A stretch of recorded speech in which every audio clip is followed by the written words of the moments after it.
university in the past, Tim says, "When I study in the university, at least I read 3 to 4 books in a week, as I was a postgraduate student, and they require me to have a lot of academic reference to support my assignment or paperwork."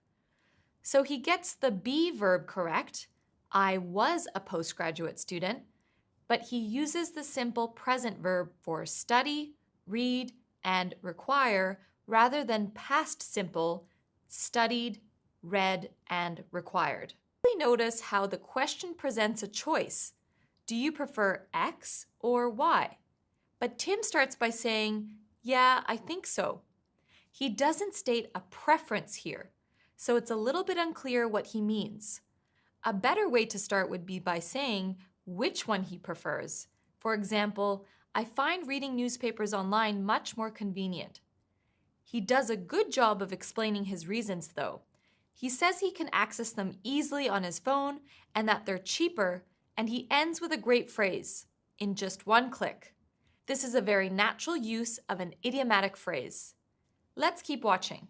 Well, he explains that since graduation, he's taken on responsibility for his bills.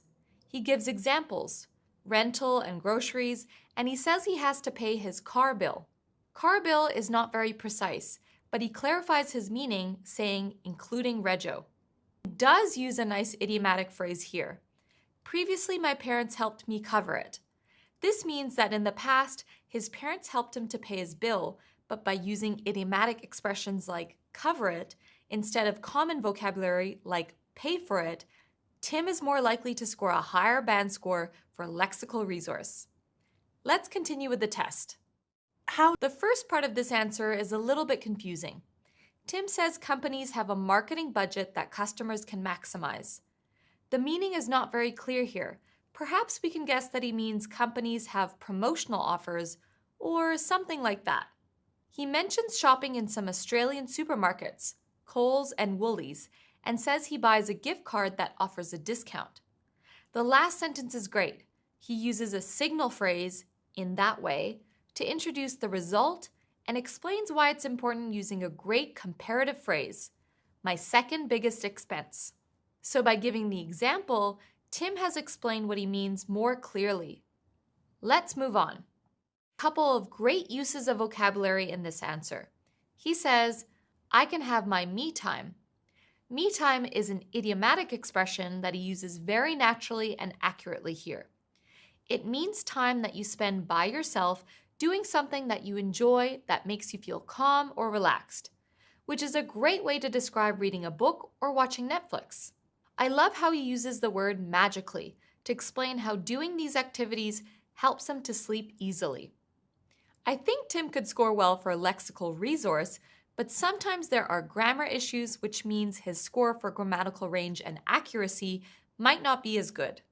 For example, he says, "all this method," but he's talking about several different activities, so he needs to use a plural here, "all these methods."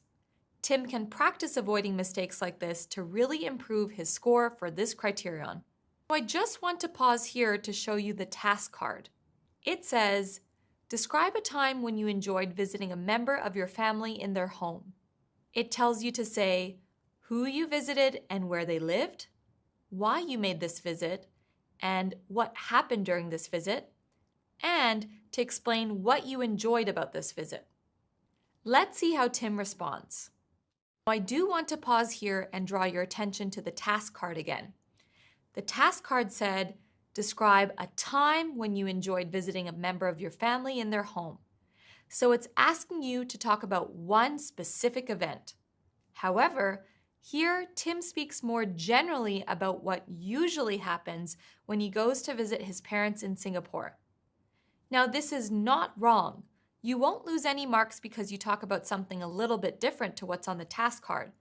But I think in this case, Tim made the task a bit harder for himself. The partner, Tim didn't quite understand the question, so he asked Andy to clarify it, and then she was able to rephrase it and give him some examples of what different generations means. And does a really good job of answering the question and then extending his response here. Notice how Tim immediately answers at least once a year and then qualifies his answer. I think Tim could have used a signal phrase at the beginning of his answer to show why he's talking about money issues. For example, he could have said, "Yes, definitely. I think one factor is that more and more people nowadays are suffering from cost of living pressures." By adding that phrase, "I think one factor is that," he could show that he's giving a reason for his opinion. So we would know why he's talking about financial pressures, and we would be able to follow his answer more easily. Also, the way Tim introduces his information from the news is quite formal. According to ABC News Australia, this is something you might write in an essay, but it's less common to say it in a conversation. It would be more natural to say something less formal like, "I saw in the news recently that..."